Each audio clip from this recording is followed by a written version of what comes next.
এই শাবান মাসে প্রিয় নবী সাল্লাল্লাহু আলাইহি সাল্লামের একটা আমল আছে, বলবো আপনাদেরকে ইনশাআল্লাহ। কিন্তু আমলটা করার চেষ্টা করতে হবে। এই প্রমিস, এই ওয়াদা আমার সাথে আগে আসতে হবে। কারা কারা চেষ্টা করবেন বলেন, হাত তোলেন দেখি। আল্লাহ আমাদের সবাইকে আমলের তৌফিক দান করুন। আল্লাহ। ভাইরা আমার, আমলটা হলো, আম্মা জান আয়েশা রাদিয়াল্লাহু তাআলা আনহা বলেছেন, মা রাআইতু রাসূলুল্লাহি সাল্লাল্লাহু আলাইহি ওয়াসাল্লাম ইসতাকমালা সিয়ামা শাহরিন কাত্তু ইল্লা রমাদান। আমি নবীজিকে পুরো মাস শুরু থেকে শেষ পর্যন্ত গোটা মাস রোজা রাখতে দেখেছি একবার, শুধু বছরে একবার, সেটা হলো রমজান মাসে। আর রমজানের পরে পুরো মাস না, তবে মাসের বেশিরভাগ দিন রোজা রেখেছেন তিনি, এটা দেখেছি শুধুমাত্র শাবান মাসে। কোন মাসে ভাই? শাবান মাস। আমাদের আয়েশা রাদিয়াল্লাহু তাআলা আরেকটা হাদিস আছে, সেখানে তিনি বলেছেন, কানা নবী সাল্লাল্লাহু আলাইহি সাল্লাম ইয়াসুমু শাবানা ইল্লা কালিলা। নবীজি শাবানের পুরো মাস প্রায় রোজা রাখতেন, কয়েকটা দিন বাদে, শেষের কয়েকটা দিন বাদে প্রায় পুরো মাস রোজা রাখার চেষ্টা করতেন। নবীজি সাল্লাল্লাহু আলাইহি সাল্লামের অত্যন্ত আদরের একজন সাহাবী যায়েদ রাদিয়াল্লাহু তাআলা আনহু, তার ছেলে উসামা ইবনে যায়েদ, নবীজি সাল্লাল্লাহু আলাইহি সাল্লাম নাতির মতো আদর করতেন, স্নেহ দিতেন, ছোট মানুষ ছিলেন। উসামা ইবনে যায়েদ রাদিয়াল্লাহু তাআলা আনহু তিনি বলেন, আমি নবীজি সাল্লাল্লাহু আলাইহি সাল্লামকে জিজ্ঞাসা করলেন, হে আল্লাহর রাসূল, আপনাকে দেখি আপনি শাবানে যত রোজা রাখেন অন্য কোন মাসে এত রোজা রাখেন না, কারণটা কি? হেতু কি? এই মাসে এত বেশি রোজা রাখার কারণটা কি? রোজার মাস তো রমজান মাস, কিন্তু শাবানে আপনি বেশি বেশি রোজা কেন রাখেন? নবীজি সাল্লাল্লাহু আলাইহি সাল্লাম তখন উসামা ইবনে যায়েদ রাদিয়াল্লাহু তাআলাকে বলেছেন দুটি কারণ। কটি কারণ? মনোযোগ দিয়ে শুনতে হবে কিন্তু। এই হাদিসটাই আপনি বাসায় গিয়ে আপনার মায়ের সাথে, আপনার স্ত্রীর সাথে, আপনার বন্ধু বান্ধবের সাথে যেন শেয়ার করতে পারেন, সেভাবে মনোযোগ দিয়ে শুনবেন। ওয়াজ মাহফিলের কথা বেশিরভাগই হারায় যায়, হারায় গেলে চলবে না ভাই। আমি কষ্ট করে ঢাকা থেকে আসছি, আমার ভাইয়েরা কষ্ট করে আয়োজন করেছেন, আপনারাও কষ্ট করে আসছেন, সার্থক হতে হবে, এখান থেকে নিয়ে যেতে হবে। হাদিসটা ভালো করে মনে রাখবেন। নবীজি সাল্লাল্লাহু আলাইহি সাল্লাম শাবান মাসে বেশি বেশি রোজা রাখতেন দেখে তার আদরের সাহাবী, নাতির মতো স্নেহ করতেন যাকে, উসামা ইবনে যায়েদ রাদিয়াল্লাহু তাআলা আনহু, তিনি প্রশ্ন করেছেন কাকে? নবীজিকে। কি প্রশ্ন করেছেন? যে হে আল্লাহর রাসূল, আপনাকে শাবানে এত বেশি রোজা রাখতে দেখি অন্য কোন মাসে এত নফল রোজা আপনি রাখেন না, কারণটা কি? তখন নবীজি কয়টা কারণ বলেছেন? দুইটা কারণ। নাম্বার 1, তিনি বলেছেন, যাকা শাহরুন ইয়াগফুলুন নাসু বাইনা রজব ওয়া রমাদান। শাবান মাসের দুই ধারে, দুই প্রান্তে দুটি মাস আছে, যে দুটি মাস অনেক মহিমান্বিত, মর্যাদাপূর্ণ। শাবানের আগের মাসটার নাম কি ভাই? রজব।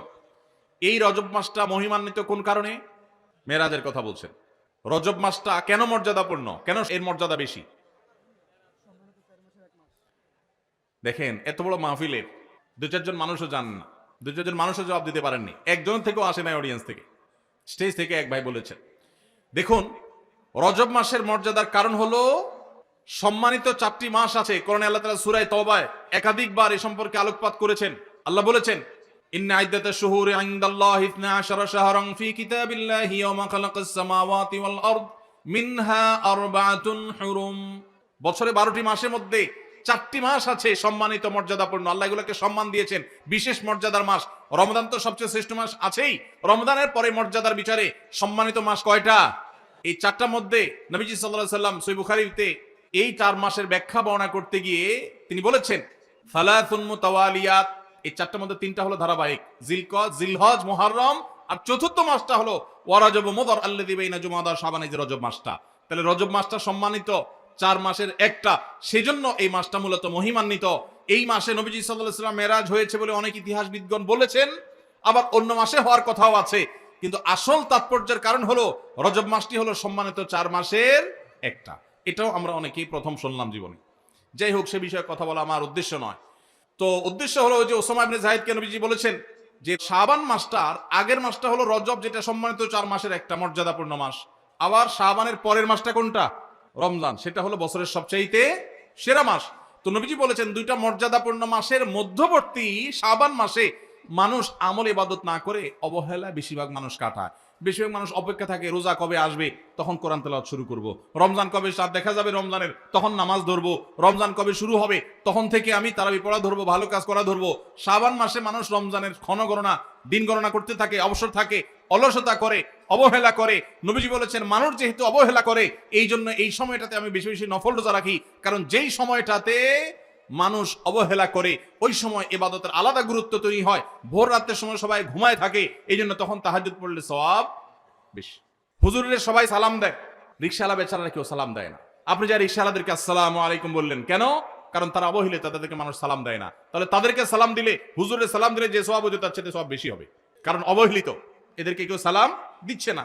একজন গরিব মানুষ, একজন অভাবী মানুষ, সিএনজি চালক, তার গাড়িতে উঠছেন। মুসলমান হলে তার আচরণ হবে উঠে বসেই আসসালামু আলাইকুম বলবে।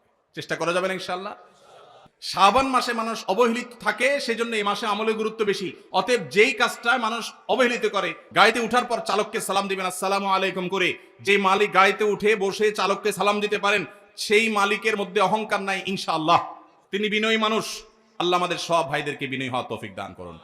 দ্বিতীয় কারণ তিনি বলেছেন কেন তিনি এই মাসে বেশি রোজা রাখেন, ওই যে ওসামা ইবনে যায়েদ রাদিয়াল্লাহু আনহু দুইটা কারণ বলেছেন। এর মধ্যে একটা হলো শাবান মাসটাতে মানুষ আমল ইবাদত একটু কম করে, কারণ রমজান আসবে আসবে বলে অপেক্ষা করে, সেজন্য তিনি এই মাসে বেশি বেশি আমল করেন, কারণ অবহেলার টাইমের আমলের গুরুত্ব একটু বেশি। দ্বিতীয় কারণ হলো তিনি বলেছেন ওয়া হুয়া শাহরুন তুরফাউ ফীহিল আমালু ইলা রাব্বিল আলামিন, শাবান মাসে বান্দার আমলনামা আল্লাহর কাছে উপস্থাপন করা হয়, ফেরেশতারা রিপোর্ট জমা দেয়। ফাউহিব্বু আন ইউরফা আমালি ওয়া আনা সাইম, নবীজি বলেছেন আমি চাই আমার আমলনামা যখন ফেরেশতাদের কাছে পেশ করা হবে তখন আমি যেন রোজাদার থাকি। কারণ আপনি কোথাও চাকরি করেন, সিরিয়াস ডিউটি করেন, একবারও আপনার বস আসে না, একটু মোবাইলটা মাত্র হাতে নিছেন ফেসবুকটা টিপার জন্য, আর তাকায় দেখেন পিছে থেকে বস এসে দাঁড়াইস, মেজাজটা কেমন লাগবে বলেন? খারাপ লাগবে না? আর আপনি অন্য সময় যাই করেন না করেন খুব সিরিয়াস মুডে কাজ করতেছেন, পিছনে তাকায় দেখেন মালিক এসে দাঁড়াইস, কলেজেটা শান্তি হয়ে যাবে না? যাক মাশাআল্লাহ, এই বেচারা এসে আমরা যখন কাজে দেখবে বলবে বাবা খুব ভালো মানুষ, তো বেতন বাড়বে, তাই না? নবীজি সাল্লাল্লাহু আলাইহি ওয়াসাল্লাম বলছেন যে আমি শাবান মাসে বেশি বেশি নফল রোজা এই জন্য রাখি, ফেরেশতারা আমার সারা বছরের আমলনামা আল্লাহর কাছে রিপোর্ট জমা দেন, সারা বছর কি করেছি না করেছি তার সব হিসাব জমা দেন। আল্লাহ যখন আমার হিসাবের প্রতি মনোনিবেশ করেন, ওই অবস্থায় যদি আল্লাহ সুবহানাহু ওয়া তাআলা তিনি দেখতে পান যে তার বান্দা আমি রোজা আছি, তাহলে আল্লাহ একটু অনুগ্রহ করবেন, এই জন্য আমি এই মাসে রোজা রাখি। তাহলে নবীজি সাল্লাল্লাহু আলাইহি ওয়াসাল্লাম শাবান মাসে রোজা দুইটা কারণ পাওয়া গেল, এক তো হলো গাফলতির সময় সেজন্য তিনি রোজা রাখতেন, দ্বিতীয়ত হলো এই মাসে বান্দার আমলনামা পেশ হয় সেজন্য তিনি রোজা রাখতেন। এই দুই কারণ আমাদের বেলায়ও আছে না নাই? তাহলে আমাদের রোজা রাখা উচিত না উচিত না? চেষ্টা করবো তো ইনশাআল্লাহ। ভাইরা আমার, একটা প্রশ্ন আপনাদের মনে হইতে পারে, সেটা হলো আমরা তো শুনছি মানুষের আমলনামা সকালে বিকালে আল্লাহর কাছে জমা হয়, ফেরেশতারা জমা করে, আবার এখন শুনলাম শাবান মাসে জমা হয়, তাহলে দুই রকম হলো যে?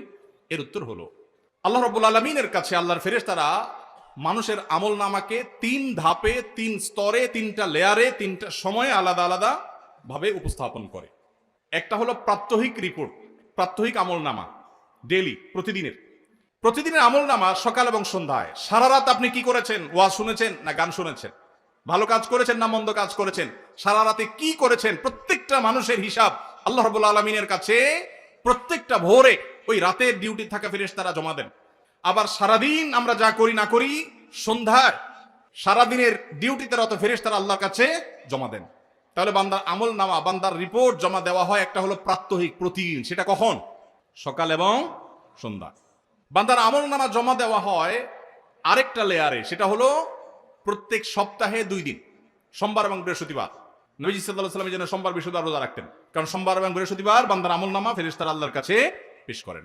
তাহলে একটা হলো ডেইলি আমলনামা পেশ, সেটা সকাল সন্ধ্যা, একটা হলো সাপ্তাহিক আমলনামা পেশ, সেটা হলো সোম বৃহস্পতি, আরেকটা হলো বার্ষিক রিপোর্ট পেশ, সেটা কখন?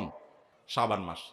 বিভিন্ন অফিসে যারা চাকরি করেন মাসের হিসাব দেওয়া লাগে একরকম, ডেইলির হিসাব দেওয়া লাগে আরেক রকম, বার্ষিক রিপোর্ট দেওয়া লাগে আরেক রকম, আছে না নাই? ঠিক একইভাবে আল্লাহ রাব্বুল আলামিনের কাছে আমাদের আমলনামা পেশ করা হয়। ভাইরা আমার, সেজন্য এই রিপোর্ট জমা দেওয়ার সময়গুলোতে বান্দা বিশেষভাবে আমলে মনোযোগী হবে। এই জন্য আল্লাহ তাআলা বলেছেন কোরআনে কারীমে ওয়াসাব্বিহু বুকরাতাও ওয়া আসীলা, সকাল সন্ধ্যা আল্লাহর তাসবিহ পেশ করো।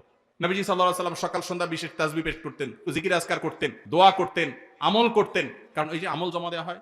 আবার সোমবার বৃহস্পতিবার রোজা রাখতেন, কারণ আমলনামা জমা দেওয়া হয়। আবার শাবান মাসে বেশি রোজা রাখতেন, কারণ আমলনামা জমা দেওয়া হয়। তাহলে আমলনামা জমা দেওয়ার 3টা লেয়ার আছে, মনে থাকবে তো ইনশাআল্লাহ? ভাইরা আমার, এছাড়াও শাবান মাসে বেশি বেশি নফল রোজার আরেকটা কারণ আছে, সেটা হলো ইস্তেহাদি, সেটা হাদিস দ্বারা না প্রমাণিত না, সেটা বিভিন্ন মুহাদ্দিসগণ, উলামায়ে কেরাম, স্কলারগণ বলেছেন। সেটা হলো হঠাৎ করে রমজানের রোজা যদি রাখা শুরু করেন, সারা বছর এক রকমের খাদ্য অভ্যাস, সকাল দুপুর রাতে খেয়ে, এখন হঠাৎ করে অভ্যাসটা চেঞ্জ হয়ে যাবে, ইফতার এবং রাতে সাহরি খাবেন আর সারাদিন না খেয়ে থাকবেন। হঠাৎ করে 30 দিনের রোজা রাখতে গিয়ে আপনার কষ্ট হয় কিনা, অভ্যাসটা আগে থেকে যেন হয়, সেজন্য শাবান মাস থেকে কিছু কিছু নফল রোজা রাখতে হয়। এটা হলো ওয়ার্ম আপ, রিহার্সেল, প্রস্তুতিমূলক রোজা। এই জন্য ভাই, এই শাবান মাসে বেশি বেশি রোজা রাখবেন তো ইনশাআল্লাহ। পুরো মাসের প্রথম 15 দিন 20 দিন রোজা রাখার তৌফিক যদি নাও হয়, অন্তত একটা রোজা হইলেও নবীজি সুন্নাত আমল করতে গিয়ে আমরা কারা কারা করবো একটু হাত তুলে দেখি। একটা হলেও রাখবেন ইনশাআল্লাহ, নিয়ত করছেন তো ইনশাআল্লাহ? সবাই বরাতেরটা না, ওইটা বাদে একটা হলেও রাখবেন, নিয়ত করছেন তো ইনশাআল্লাহ? আল্লাহ আমাদের সবাইকে আমল করার তৌফিক দান করুন। এই আমলটা যদি আপনারা করেন ভাইরা, হারিয়ে গেছে, সমাজে আলোচনা নাই, সেজন্য আমি আলোচনা করলাম। বিলুপ্ত হওয়া আমলগুলোর একটা শাবান মাসে বেশি বেশি নফল রোজা। চর্চা নাই, আমল নাই, আলাপ নাই, মানুষ ভুলে গেছে। আপনারা যে ঘরে ঘরে রাখেন, মানুষ জানবে, সুন্নাহটা জিন্দা হবে, ঘরে ঘরে আমলটা শুরু হবে। আপনি অন্য মানুষকে বলবেন একই কথা, তাকে উদ্বুদ্ধ করবেন, তাহলে নবী সাল্লাল্লাহু আলাইহি সাল্লামের ওই হাদিসের ফজিলত পাবেন। আপনি মৃত সুন্নতকে জিন্দা করলেন, সেই সওয়াবটা পাবেন। চেষ্টা করা যাবে তো ইনশাআল্লাহ। তো এই মাহফিল থেকে আমি সামারি করছি, কথা তো অনেকই বললাম। দুটি জিনিস অন্তত আমরা সবাই সংকল্প করে নিয়ত করে যাব। মা বোনরা যারা শুনছেন, আপনারা যারা শুনছেন, সবাইকে বলছি, একটা হলো আজানের জবাব দেওয়ার কথা বলেছি, আর একটা হলো শাবান মাসে বেশি বেশি নফল রোজা রাখার প্রকার। 2টা 4টা 6টা ভাইরা আমার, রোজা রাখলে মরে যাবেন না। মনে হয় যে সারাদিন না খায় কেমনে থাকবো। যারা নিয়মিত নফল রোজা রাখেন তারা জান পানির মতো সোজা, কোনো ব্যাপার না। আল্লাহর রহমত, একটু চেষ্টা করলেই হয়, একটু হিম্মত করলেই হয়। চেষ্টা করা যাবে তো ইনশাআল্লাহ, নিয়ত করা যাবে তো ইনশাআল্লাহ। আল্লাহ আমাদের সবাইকে আমলের তৌফিক দান করুন।